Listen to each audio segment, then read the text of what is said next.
Genèse 19, Bible de Jésus-Christ. Or, sur le soir, les deux anges arrivèrent à Sodome, et Lot était assis à la porte de Sodome. Quand Lot les vit, il se leva pour aller au-devant d'eux, et se prosterna la face contre terre. Et il leur dit, « Voici, je vous prie, mes seigneurs, entrez maintenant dans la maison de votre serviteur, et passez-y la nuit.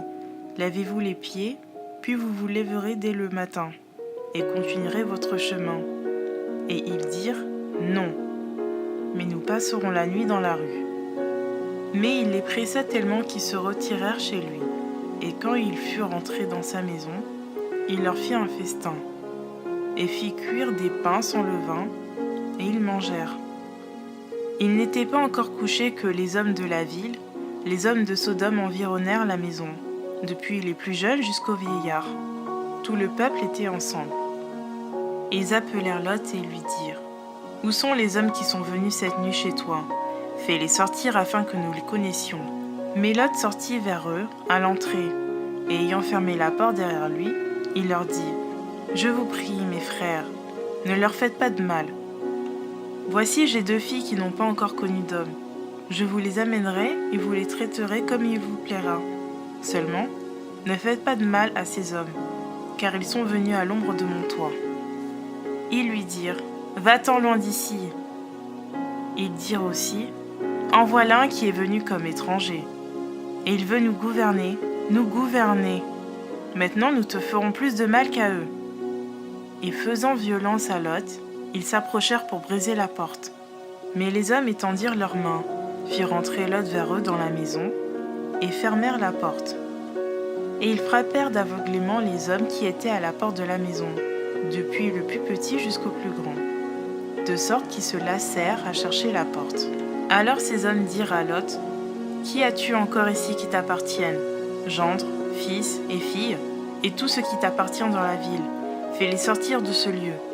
Car nous allons détruire ce lieu parce que le cri contre ses habitants est grand devant Yahweh.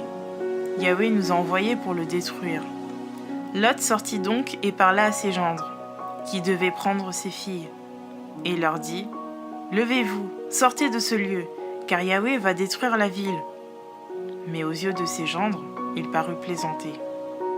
Dès l'aube du jour, les anges pressèrent Lot en disant, « Lève-toi, prends ta femme et tes deux filles, qui se trouvent ici, de peur que tu ne périsses dans le châtiment de la ville. » Et comme il tardait, ces hommes le prirent par la main. Et ils prirent aussi par la main sa femme et ses deux filles, parce que Yahweh voulait l'épargner. Et ils l'emmenèrent et le mirent hors de la ville.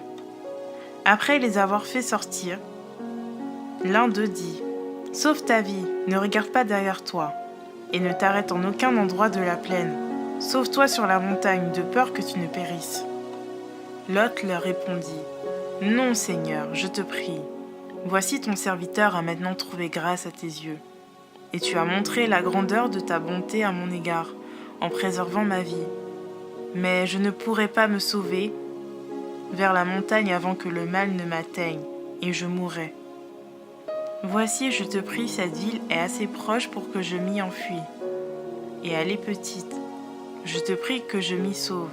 N'est-elle pas petite? Et mon âme vivra. » Et il lui dit, « Voici, je t'ai exaucé encore en cela. Je ne détruirai pas la ville dont tu as parlé. À toi de t'y sauver, car je ne pourrai rien faire jusqu'à ce que tu y sois entré. » C'est pourquoi cette ville fut appelée Tsoar. Comme le soleil se levait sur la terre, Lot entra dans Tsoar. Alors Yahweh fit pleuvoir du ciel, sur Sodome et sur Gomorrhe, du soufre et du feu, de la part de Yahweh. Et il détruisit ces villes-là, et toute la plaine, et tous les habitants des villes, et les herbes de la terre. Mais la femme de Lot regarda en arrière, et elle devint une statue de sel. Abraham se leva de bon matin, et vint au lieu où il s'était tenu devant Yahweh. Et regardant vers Sodome et Gomorrhe, et vers toute la terre de cette plaine-là, il fit monter de la terre une fumée comme la fumée d'une fournaise. Mais il arriva, lorsque Dieu détruisit les villes de la plaine, qu'il se souvint d'Abraham. Il envoya Lot hors du milieu du désastre, par lequel il détruisit les villes où Lot habitait. Et Lot monta de Tsoar et habita sur la montagne avec ses deux filles, car il craignait de demeurer dans Tsoar, Et il se retira dans une caverne avec ses 2 filles. Et l'aînée dit à la plus jeune, « Notre père est vieux, et il n'y a personne sur la terre pour venir vers nous, selon la coutume de tous les pays. Viens, donnons du vin à notre père, et couchons avec lui afin que nous conservions la race de notre père. » Elles donnèrent donc du vin à boire à leur père cette nuit-là. Et l'aînée vint et coucha avec son père, mais il ne s'aperçut ni quand elle se coucha ni quand elle se leva. Et le lendemain, l'aînée dit à la plus jeune, « Voici, j'ai couché la nuit dernière avec mon père. Donnons-lui encore du vin à boire cette nuit, puis va et couche avec lui, et nous conserverons la race de notre père. » Cette nuit-là, elles donnèrent encore du vin à boire à leur père, et la plus jeune se leva et coucha avec lui. Mais il ne s'aperçut pas ni quand elle se coucha ni quand elle se leva.